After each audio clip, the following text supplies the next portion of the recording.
So let's start. हम chapter number 4 business services में banking services पढ़ रहे हैं। बैंकिंग सर्विसेज के ऑलरेडी 5 लेक्चर्स मैंने रिकॉर्ड कर दिए हैं, प्लेलिस्ट में हैं, उनको देखो और फिर हम लेक्चर नंबर 6 स्टार्ट करते हैं। बैंकिंग सर्विसेज में ई बिजनेस टॉपिक में, इलेक्ट्रॉनिक बिजनेस में हम ये टॉपिक पढ़ रहे हैं। इलेक्ट्रॉनिक बिजनेस का मतलब होता है इंटरनेट और कुछ इलेक्ट्रॉनिक डिवाइसेस की हेल्प लेके आप बैंकिंग एक्टिविटीज कर सकते हो। और बैंकिंग एक्टिविटीज करने का मतलब होता है money deposit, money withdrawal, money transfer. Basically इतनी तो है ही, है ना, चाहे बिल पेमेंट करो या जो भी तरीके है। तो बेसिकली ये 3 एक्टिविटीज आप बैंक के साथ करना चाहते हो तो इंटरनेट और इलेक्ट्रॉनिक डिवाइसेस की हेल्प से बिना बैंक जाए कर सकते हो, राइट। इन एक्टिविटीज को करने के लिए, हेल्प के लिए बैंक कुछ कार्ड्स इशू करता है। इन्हें हम बैंकिंग कार्ड्स भी कह सकते हैं, ठीक है। इन कार्ड्स में 3 कैटेगरीज में हम इनको पढ़ेंगे। एक है डेबिट कार्ड, एक है क्रेडिट कार्ड और एक है प्रीपेड कार्ड। एक चीज समझ लो, ई बिजनेस के लिए इन कार्ड्स का होना कंपलसरी नहीं है और इन कार्ड्स से ट्रांजैक्शन करने के लिए आपके पास, आपको मोबाइल और इन कंप्यूटर की नेसेसिटी नहीं है कि आपके पास कोई पर्सनल डिवाइस होना ही चाहिए। मतलब जो बहुत सारे तरीके हैं ई बिजनेस करने के, जिसमें आप अपने मोबाइल से यूपीआई से ट्रांजैक्शन करते हो या इंटरनेट बैंकिंग का इस्तेमाल करते हो, उसमें कार्ड्स की ज़रूरत नहीं है। और कार्ड्स अगर आपके पास हो तो आपके इस तरह के डिवाइसेस, इस तरह की एप्लीकेशंस की ज़रूरत, गूगल पे, फोन पे, इसकी ज़रूरत नहीं है। मतलब ये दोनों इंडिपेंडेंटली वर्क भी करते हैं और ज्वाइन होके वर्क भी करते हैं। ज्वाइन होके कब वर्क करते हैं वो भी मैं तुम्हें बता दूंगा, पर ये समझो कि ये दोनों क्योंकि इंडिपेंडेंटली अलग अलग वर्क कर सकते हैं, तुम्हारे सिलेबस में भी इसलिए इन दोनों को अलग अलग किया हुआ है। अदर ई बिजनेस के तरीके अलग टॉपिक में समझाए हैं और कार्ड्स को डिफरेंटली समझाया हुआ है। ई बिजनेस तो इवॉल्व होने वाली टेक्निक है और हर थोड़े समय में कोई नया तरीका आ जाता है इलेक्ट्रॉनिक बिजनेस करने का। कार्ड्स इसके सबसे पुराने तरीकों में से एक है। एटीएम मशीन और उससे पे कार्ड यूज करना है। तो एटीएम मशीन से हम बैंकिंग का कौन सा ट्रांजैक्शन कर सकते हैं? पैसे विड्रॉ कर सकते हैं, पैसे डिपॉजिट भी कर सकते हैं। वो जो एटीएम कार्ड है उसे हम कहते हैं डेबिट कार्ड। वैसे तो एटीएम मशीन में क्रेडिट कार्ड भी काम कर सकता है, क्योंकि वो कार्ड है, उस पर एक चिप लगी होती है जिसके अंदर आपका डेटा फीड है, आपके पास एक सिक्योरिटी पासवर्ड होता है। जैसे ही आप कार्ड में वो मशीन, उस मशीन में कार्ड इंसर्ट करते हो, आपकी सारी डिटेल्स मशीन फेच कर लेती है, आपको आइडेंटिफाई करती है, फिर आपसे कंफर्म कराती है कि आप यही पर्सन है। इस कंफर्मेशन के लिए आप पिन डालते हैं और फिर आपको वो एक्सेस दे देती है आपके बैंक अकाउंट पे। आप उसके बैंक अकाउंट से ट्रांजैक्ट, अपने बैंक अकाउंट से ट्रांजैक्ट कर सकते हैं, पैसे विड्रॉ कर सकते हैं, डिपॉजिट कर सकते हैं, वगैरह वगैरह। पैसे ट्रांसफर भी कर सकते हैं एटीएम मशीन से, राइट। सो ये जो कार्ड है ये 2 नेचर के होते हैं। एक होता है डेबिट नेचर का कार्ड। अकाउंट्स में भी मैंने ये चीज तुम्हें समझाई है। ये जो कार्ड होते हैं, इसे डेबिट कार्ड नाम क्यों दिया है? जब आप अपने पैसे अकाउंट में जमा करते हैं तो अकाउंटिंग अपने एंगल की बजाय बैंकिंग के एंगल से समझो, क्योंकि ये कार्ड इशू करने वाला बैंक है। उसके एंगल से एक बार अकाउंटिंग समझो, क्योंकि ये डेबिट क्रेडिट टर्म तो अकाउंट्स की है ना। अब आप थोड़ी देर के लिए बैंक अपने आप को महसूस करो। बैंक की हैसियत से कस्टमर ने आपको पैसे दिए हैं, ऑन डिमांड वो कस्टमर ये पैसे कभी भी मांग सकता है। तो ये जो इनफ्लो ऑफ फंड है ये लाइबिलिटी है आपकी। इनफ्लो है तो या तो लाइबिलिटी हो सकती है या इनकम हो सकती है। तो ये इनफ्लो आपकी लाइबिलिटी है, क्योंकि आपको इसको फ्यूचर में पे करना पड़ेगा कस्टमर को, कस्टमर जब भी डिमांड करता है। तो पहली चीज समझ में आ गई कि जब भी कस्टमर आपके पास कोई पैसा जमा करेगा तो वो लाइबिलिटी हुई। लाइबिलिटी का नेचर कौन सा होता है? क्रेडिट। जितना जितना वो पैसा जमा करता जाएगा उतना आप उसका अकाउंट क्या करते जाओगे? क्रेडिट करते जाओगे। आप अकाउंटिंग एंट्री क्या पास करोगे? कस्टमर का अकाउंट क्रेडिट करते जाओगे, ये मान के कि ये तो लाइबिलिटी है जो एज अ बैंक हमें पे करनी पड़ेगी जब भी कस्टमर डिमांड करेगा, ठीक। कस्टमर में के अकाउंट में जितना डिपॉजिट हो रहा है वो क्रेडिट हो रहा है, ये इमेजिनेशन बन गई तुम्हारी। अब जब कस्टमर उसे विड्रॉ करेगा मतलब वो पेमेंट हमने कर दिया। जब हम पेमेंट कर रहे हैं एज अ बैंक, हम पे कर रहे हैं, तो कस्टमर का अकाउंट डेबिट होगा और कैश अकाउंट या क्रेडिट हो जाएगा या बैंक अकाउंट क्रेडिट हो जाएगा उसका। तो कस्टमर जब भी विड्रॉ करेगा मतलब मेरी लाइबिलिटी डिक्रीज होगी, लाइबिलिटी डिक्रीज होगी इसलिए कस्टमर का अकाउंट डेबिट होगा। तो हम एक उसको कार्ड दे रहे हैं कि भैया तुमने हमारे पास पैसे जमा कर दिए, सपोज तुम्हारे अकाउंट में अब हमारे यहाँ पैसे हैं 1 लाख रुपए, आप जब चाहे तब इसे विड्रॉ कर लेना, उसके लिए आपको बैंक आने की जरूरत नहीं है। हम इसे बैंकिंग सर्विस की तरह कस्टमर को दे रहे हैं कि ये रखो कार्ड, जब आपको जरूरत पड़े इस कार्ड से पैसे विड्रॉ करो, इस कार्ड से गुड्स और सर्विस का पेमेंट करो। जब आप पेमेंट करोगे तब हम आपका अकाउंट डेबिट कर देंगे, मतलब हम आपके प्रति जो लायबिलिटी मानते हैं उसे रिड्यूस कर लेंगे। तो इसलिए इसका नाम डेबिट कार्ड पड़ा। थोड़ा सा इसलिए समझा दिया ताकि इस नाम को जस्टिफाई कर सको। तो डेबिट कार्ड वर्ड आएगा तो तुम्हें समझ में आना चाहिए। बाकी तुम्हें इजी एग्जांपल के लिए समझाते हैं, तुम्हारे खाते में पैसे हैं और तुम्हारे पास जो एटीएम है जिससे तुम वो पैसे निकाल सकते हो और उस कार्ड से पेमेंट भी कर सकते हो, उसको हम डेबिट कार्ड बोलते हैं। ये एक इलेक्ट्रॉनिक कार्ड है।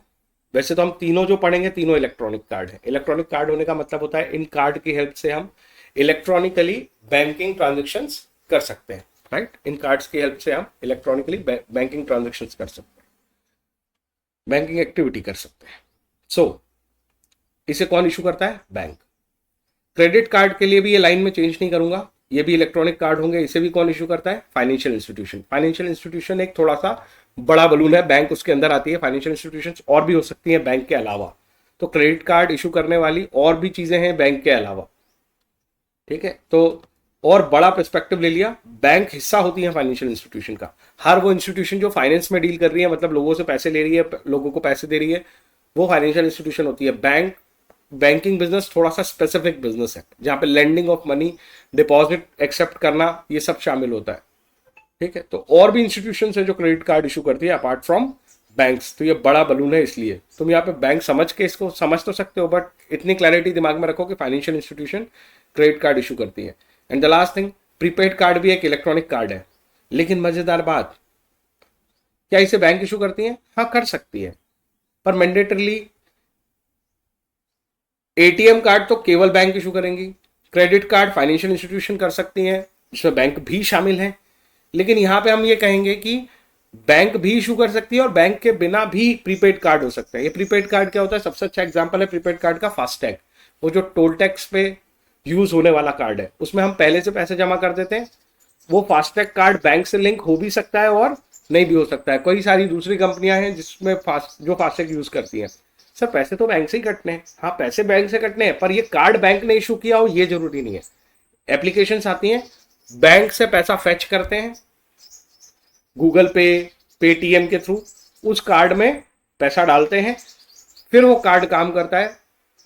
वो कार्ड जरूरी नहीं है कि बैंक ने इशू किया हो, बैंक से पैसा उसके अंदर हम डाल लेंगे, ठीक है। बहुत सारे उसके तरीके बताऊंगा मैं, जो दूसरे ई बिजनेस के तरीके हैं उसमें वो बात तुम्हें समझ में आ जाएगी। यूपीआई के थ्रू हम उसमें पैसा ट्रांसफर कर सकते हैं, जैसे तुम किसी शॉपकीपर को पेमेंट करते हो, कुछ गुड्स खरीदते हो तब, राइट। तो प्रीपेड कार्ड के लिए ये मैंडेटरी नहीं है कि वो लिंक टू बैंक हो। Not necessary that these cards are link to bank. तो credit card financial institution issue करेगी, डेबिट कार्ड बैंक इशू करेगी, वो दोनों का लिंकेज तो बैंक के साथ होगा, पर प्रीपेड कार्ड के लिए ये जरूरी नहीं है। बैंक वाले प्रीपेड कार्ड भी होते हैं, फास्टैग एचडीएफसी बैंक भी इशू करता है, वो फास्टैग बैंक से लिंक हो सकता है, पर वो जरूरी नहीं है कि केवल एचडीएफसी वाले ही फास्टैग इशू करते हैं। और भी बहुत सारी कंपनियां जो बैंक्स नहीं है पर फास्टैग इशू करती हैं, ठीक है। आगे चलते हैं। तो डेबिट कार्ड एक इलेक्ट्रॉनिक कार्ड है। ये क्या अलाउ करता है? डेबिट कार्ड से हम कर क्या सकते हैं? इन तीनों चीजों पे में अभी देखो मैंने ये एक चीज कंफर्म कर दी, तीनों कार्ड्स में अंतर बता दिया। कौन बैंक इशू कर रहा है, कौन फाइनेंशियल इंस्टीट्यूट, कौन सा कार्ड बैंक इशू करता है, नाम पता होना चाहिए। कौन सा कार्ड फाइनेंशियल इंस्टीट्यूशन इशू कर सकता है, या इसका वाइस वर्सा सोच सकते हो, क्रेडिट कार्ड कौन इशू कर सकता है। और तीसरा केस, क्या ये जरूरी है कि प्रीपेड कार्ड को बैंक ने ही इशू किया हो? नहीं, ये जरूरी नहीं है। इस ग्राउंड पे हमने तीनों कार्ड्स पढ़ लिए। अब दूसरे ग्राउंड पे तीनों कार्ड्स पढ़ते हैं। दूसरा ग्राउंड क्या हो सकता है कार्ड्स के बारे में? एक पर्टिकुलर कार्ड क्यों इशू किया गया है, उसका पर्पस क्या है। पर्पस के ग्राउंड पे डेबिट कार्ड का पर्पस है एक तो पैसे विड्रॉ करना, जैसे एटीएम ऑटोमेटेड टेलर मशीन से विड्रॉ कर लिया। दूसरा है गुड्स का सीधा पेमेंट करना। आप डीमार्ट गए, आपने सामान खरीदा, आप डेबिट कार्ड दे दो, उससे पेमेंट हो सकता है। तो गुड सर्विस को खरीदने के लिए भी गुड्स को खरीदने के लिए और उसका पेमेंट करने के लिए भी एटीएम कार्ड का इस्तेमाल होता है या डेबिट कार्ड का इस्तेमाल होता है। तुम उसको एटीएम कार्ड इसलिए बुलाते हो, बस वो उसका मतलब एक तरह से लोगो द्वारा दिया गया नाम है, बट एक्चुअली उसका टेक्निकल नाम डेबिट कार्ड है। क्रेडिट कार्ड भी गुड्स को बाय करने और सर्विसेज को देने में काम आता है, लेकिन यहां से पैसे विड्रॉ नहीं होते। वैसे तो अब एटीएम मशीन से, क्रेडिट कार्ड से भी पैसे विड्रॉ कर सकते हो, उस पर ब्याज लगेगा, वो आपके पैसे नहीं है क्योंकि, ठीक है। मैं क्रेडिट कार्ड का पूरा फ्लो समझाऊंगा, बस इतना सा समझ लो अभी के लिए कि क्रेडिट कार्ड में गुड्स और सर्विस बाय करना पर्पस है, और वो बाय आप क्रेडिट पे कर रहे हो, उधार पे कर रहे हो, इसलिए इस कार्ड का नाम क्रेडिट कार्ड पड़ता है, ठीक है। आगे चलते हैं। When customer makes payment using ATM card, his account balance get reduce। ये बात तो तुम समझते हो। तुम्हारे खाते में अगर 1 लाख रुपए और तुमने 10,000 रुपए का पेमेंट कर दिया आपने डेबिट कार्ड से, तो अब तुम्हारे अकाउंट में 90,000 रुपए ही बचेंगे, या कैश विड्रॉ किया 10,000 का तो 90,000 रुपए बचेंगे। आपके जो पैसे बैंक के पास जमा है उसको यूज करने के लिए है एटीएम कार्ड या डेबिट कार्ड, जिसको तुम एटीएम कार्ड बोलते हो, और जितना जितना यूज करते जाओगे आपके अकाउंट से उतना उतना बैलेंस रिड्यूस होता जाएगा। There is a daily limit. जब आप इसे यूज कर रहे हो तो इस चीज को समझो कि आपके उस डेबिट कार्ड की एक लिमिट होगी जो बैंक ने प्री डिटरमाइन कर रखी होगी। प्री डिटरमाइन मतलब आपको कार्ड देते समय टर्म एंड कंडीशन में लिख रखे होगी कि आप इसको डेली किस अमाउंट तक यूज कर सकते हो, और उस लिमिट के बियॉन्ड जाके हम कोई चीज बाय नहीं कर पाएंगे, ये इसकी लिमिटेशन भी है, ठीक। तो कार्ड टू कार्ड और कस्टमर टू कस्टमर ये चीज वेरी करती है। जैसे एटीएम की लिमिट होती है, ये बात तुम्हें पता होगी, ठीक है। अलग अलग बैंक्स की अलग अलग लिमिट है, फिर उसमें भी कैटेगरी ऑफ कस्टमर्स है। किसी किसी कस्टमर को 1 लाख रुपए तक की लिमिट है, किसी को 10,000 की लिमिट है। सो एटीएम कार्ड की एक लिमिट होती है। एटीएम कार्ड दो पर्पस के लिए इस्तेमाल होता है, कैश विड्रॉ करने के लिए और गुड्स और सर्विस को अगर तुमने बाय किया है तो उसके पेमेंट करने के लिए। जब भी पेमेंट करते हो या पैसे विड्रॉ करते हो आपका अकाउंट बैलेंस रिड्यूस हो जाता है। एटीएम कार्ड एक इलेक्ट्रॉनिक कार्ड है जो बैंक इशू करता है, बस इतनी ही चीज है। आई थिंक बहुत सिंपल है डेबिट कार्ड। एक और बार सुन लेना, नहीं तो इसको क्रेडिट कार्ड का फ्लो समझाता हूं। क्रेडिट कार्ड क्यों दिया गया कस्टमर को, बैंक ने या फाइनेंशियल इंस्टीट्यूशन ने ये कार्ड क्यों दिया है। अगर तुम्हारे पास क्रेडिट कार्ड है तो तुम क्या कर सकते हो, क्रेडिट कार्ड की हेल्प से तुम कोई गुड्स या सर्विस बाय कर सकते हो। मतलब क्रेडिट कार्ड से उसका पेमेंट करो। पेमेंट आपके अकाउंट से नहीं होगा, आपका जो सेविंग अकाउंट है जिसमें आपके पैसे जमा है उससे पेमेंट नहीं होगा। इस कार्ड की हेल्प से आपको 1 महीने की एग्जाम्पल के लिए उधारी मिल जाएगी। वो साइकिल 45 दिन है या 1 महीने, वो आपके बैंक और आपके क्रेडिट कार्ड पर डिपेंड करता है। तो अगर मैं आज कोई गुड्स खरीदने गया डीमार्ट में और मैंने मेरा क्रेडिट कार्ड दिया, तो मेरे अकाउंट से अभी कोई बैंक से पैसे नहीं कटेंगे। वो जो मैंने अभी सामान खरीदा है एक तरह से मैंने उधार खरीदा है। तो क्या मर्चेंट को मैं 1 महीने बाद पैसे दूंगा? मर्चेंट कौन है? जिससे मैं सामान खरीद रहा हूं, मतलब डीमार्ट वाला मर्चेंट हो गया, मैं हो गया कार्ड होल्डर। जरा आइडेंटिफाई कर लो नाम। डीमार्ट वाला मर्चेंट है, मैं हूं कार्ड होल्डर। जब मैं उसे कार्ड देता हूं और वो मुझे सामान देता है, कार्ड से मैं पेमेंट कर रहा हूं ऐसे मान लो, पर एक्चुअली मेरे पैसे नहीं जा रहे। तो पैसे कौन दे रहा है? मर्चेंट को। मर्चेंट को पैसे दे रहा है कार्ड इशूअर। अगर मेरे पास HDFC बैंक का कार्ड है तो हम 3 पार्टी हो गए। ये 3 लोगों का कॉम्बिनेशन समझो और इनका साइकिल समझो। सामान मैंने खरीदा, कार्ड मेरे पास है, मैं हूं कार्ड होल्डर। डीमार्ट वाला क्या है? मर्चेंट।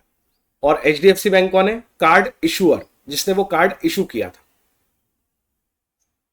तो HDFC बैंक मुझे कार्ड देते समय ये कहता है इस कार्ड से तुम शॉपिंग करना, गुड्स खरीदो, सर्विस खरीदो। जब तुम शॉपिंग करोगे उस मर्चेंट को पैसे HDFC बैंक देगा।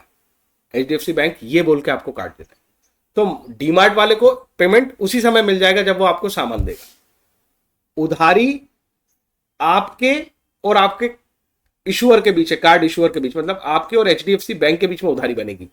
सामान खरीदोगे डीमार्ट से, उधारी बनेगी आपके और बैंक के बीच में, क्योंकि सामान मर्चेंट से खरीदा, सामान हमारे पास आया, उधर से पेमेंट कर दिया किसने? HDFC बैंक ने। आई होप मेरी बात समझ में आ गई। अब HDFC बैंक को हम कब पेमेंट करेंगे सर? जो भी साइकिल हमारे बीच में डिसाइडेड है, जो प्री डिटरमाइंड है। प्री डिटरमाइंड मतलब होता है प्री डिसाइडेड, पहले से डिसाइड कर रखी है। जिस दिन उसने कार्ड दिया था तभी बता दिया था कि हर महीने की X तारीख को, सपोज 6 तारीख को, 10 तारीख को आपके खाते से हम पैसे रिसीव कर लेंगे, आपको अपना बैलेंस मेंटेन करना है, या आप पेमेंट कर दो उस दिन तक।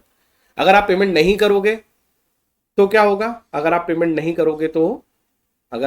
करोगे तो आप पे इंटरेस्ट लगेगा जितने दिन तक आप पेंडिंग रखोगे पेमेंट को, और काफी हैवी इंटरेस्ट और पेनल्टी होती है क्रेडिट कार्ड की, और आपका क्रेडिट स्कोर भी खराब होता है, जिससे आपको फर्दर लोन लेने में या क्रेडिट कार्ड लेने में दिक्कत आती है।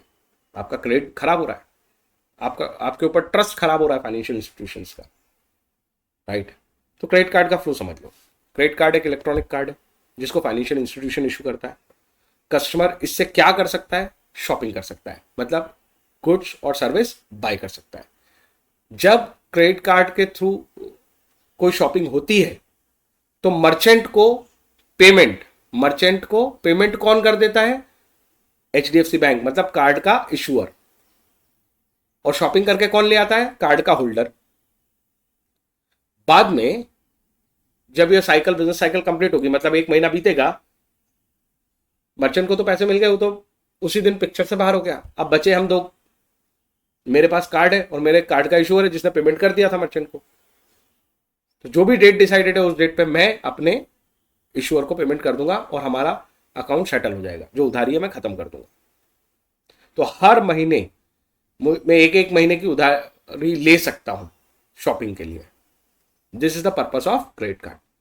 अब यहां पे एक रिस्पॉन्सिबिलिटी दी गई है डीमार्ट वाले के ऊपर भी। डीमार्ट वाला जब मुझसे क्रेडिट कार्ड लेता है, ये ऑब्जर्व करा होगा, और नहीं करा है तो करना। अगली बार कभी जाओ डीमार्ट, अगर किसी ने कार्ड दिया, ATM कार्ड के लिए पिन मांगता है, वैसे ही वो क्रेडिट कार्ड के लिए भी आपसे बोलेगा। वो कार्ड इंसर्ट करेगा अपनी मशीन में, आपकी तरफ घुमाएगा और बोलेगा इस पे पिन इंसर्ट करो। एक्चुअली वो पिन इसलिए इंसर्ट करवाता है कि वो आइडेंटिफाई कर रहा है कि ये आपका ही कार्ड है, या आपको ऑथराइज है इस चीज को एक्सेस करना, इस कार्ड का। आपके फादर का भी है तो आपके पास परमिशन है इस कार्ड को यूज करने की, क्योंकि पिन तो उसी को पता होगी जिसका कार्ड होगा। सॉरी। ये जो आइडेंटिफिकेशन है, ये जिम्मेदारी है और लीगल जिम्मेदारी है। बिना पिन लिए कोई क्रेडिट कार्ड से पेमेंट आपसे रिसीव नहीं कर सकता। तो वेंडर के ऊपर या मर्चेंट के ऊपर यह जिम्मेदारी है कि जब वो सामान बेच रहा है और किसी का कार्ड एक्सेप्ट कर रहा है और उसका पेमेंट वो बैंक से लेगा, तो वो ये आइडेंटिफाई करे कि वो जो कार्ड जिस पर्सन से ले रहा है उस पर्सन के पास उस कार्ड की ऑथराइजेशन है, वो कार्ड उसी का है, राइट? वो कैसे ऑथराइज होगा? क्या उसको आधार कार्ड चेक करना है, नाम चेक करना है कार्ड पे? नहीं, नाम किसी का भी हो सकता है कार्ड पे, ऑथराइज टू डू सो। मेरे फादर का कार्ड है, मैं यूज कर सकता हूं, नाम उनका लिखा है कार्ड पे, अगर मेरे पास उसका पिन नंबर है तो वो यही चेक करने के लिए आपसे डलवाते हैं सिक्योरिटी कोड, पिन नंबर डलवाते हैं। आई होप मेरी बात समझ में आ गई। चलो दैट्स इट। क्रेडिट कार्ड में इतना ही है, मैं एक बार रीड कर देता हूं। क्रेडिट कार्ड क्या होता है? ये एक इलेक्ट्रॉनिक कार्ड है। डेबिट कार्ड भी इलेक्ट्रॉनिक कार्ड था, ये भी है, और प्रीपेड कार्ड भी है। तो ये सेम लाइन लिखनी है सब में, लेकिन ये डेबिट कार्ड इशू करता था बैंक, इसे इशू करती है फाइनेंशियल इंस्टीट्यूशन। इसमें क्या होता है? एक कस्टमर बनता है जो कहलाता है कार्ड होल्डर, और उसको ये अलाउ है कि वो शॉपिंग करे गुड्स और सर्विस की, और ये शॉपिंग वो काय पे कर रहा है? उधार पे। अभी उसको पैसे नहीं देने, शॉपिंग करके सामान ले आओ, 1 महीने बाद पैसे देने होंगे। किसको दोगे? मर्चेंट को दोगे क्या? नहीं, मर्चेंट को तो दे चुके। कौन दे चुका? जिसने आपको कार्ड दिया था। जैसे कि HDFC बैंक का कार्ड है तो HDFC बैंक दे चुका। 1 महीने बाद आप पेमेंट कर दो किसको? आपके कार्ड इशूअर को। आगे चलो। Credit card has a limit. जैसे ATM या डेबिट कार्ड की लिमिट होती है, वैसे क्रेडिट कार्ड की भी एक लिमिट होती है जो प्री डिटरमाइन होती है। किसी की लिमिट 5 लाख हो सकती है, किसी की 3 लाख हो सकती है, किसी की 50,000 हो सकती है, डिपेंड वो क्रेडिट कार्ड देते समय बैंक और उस कस्टमर के बीच में क्या डिसाइड हुआ है। तो क्रेडिट कार्ड की लिमिट होती है जो प्री डिटरमाइंड होती है, मतलब प्री डिसाइडेड होती है। कस्टमर यूजेस कार्ड और credit card to buy any goods and service from merchant. यहां आया ये पार्टी डीमार्ट। इशुअर, ये इसको मैं समझाने के लिए देता हूं, ये डीमार्ट, ठीक है। Issuer of card bank, issuer of card कौन है? जिसका हमारे पास कार्ड है, HDFC bank. Will make payment to merchant, तो डीमार्ट को पेमेंट कौन कर देगा? आज तुम शॉपिंग करके लाओ, तुम तो उधार पे लाए हो, पर मर्चेंट ने उधार पे नहीं बेचा है, उसको पैसे मिल गए हैं एचडीएफसी बैंक से। अब आपका और एचडीएफसी बैंक का रिलेशन बचा है, तो डी मर्चेंट को कार्ड होल्डर के बिहाफ पे कौन पेमेंट कर देगा? एचडीएफसी बैंक पेमेंट कर देगा। Issuer of card that is HDFC bank will make payment to merchant that is DMart on behalf of card holder that is you. ये है तुम तीनों का हिसाब किताब। तो पेमेंट हो गया मर्चेंट को, तो पर मर्चेंट जब पेमेंट लेगा तो मर्चेंट के ऊपर एक जिम्मेदारी है, उसकी लीगल रिस्पॉन्सिबिलिटी है, उसको कोर्ट में खींच सकते हैं कस्टमर भी या बैंक भी। आपने सिक्योरिटी कोड डलवाया था कि नहीं कार्ड लेते समय? तो it is a legal responsibility to verify. Verify करने के लिए नाम वेरीफाई, आधार कार्ड वेरिफिकेशन नहीं है, ये मोबाइल नंबर वेरिफिकेशन भी नहीं है। ये कौन सा वेरिफिकेशन है? पिन, पर्सनल आइडेंटिफिकेशन नंबर, ठीक है। आगे चलते हैं। It is responsibility of the card holder.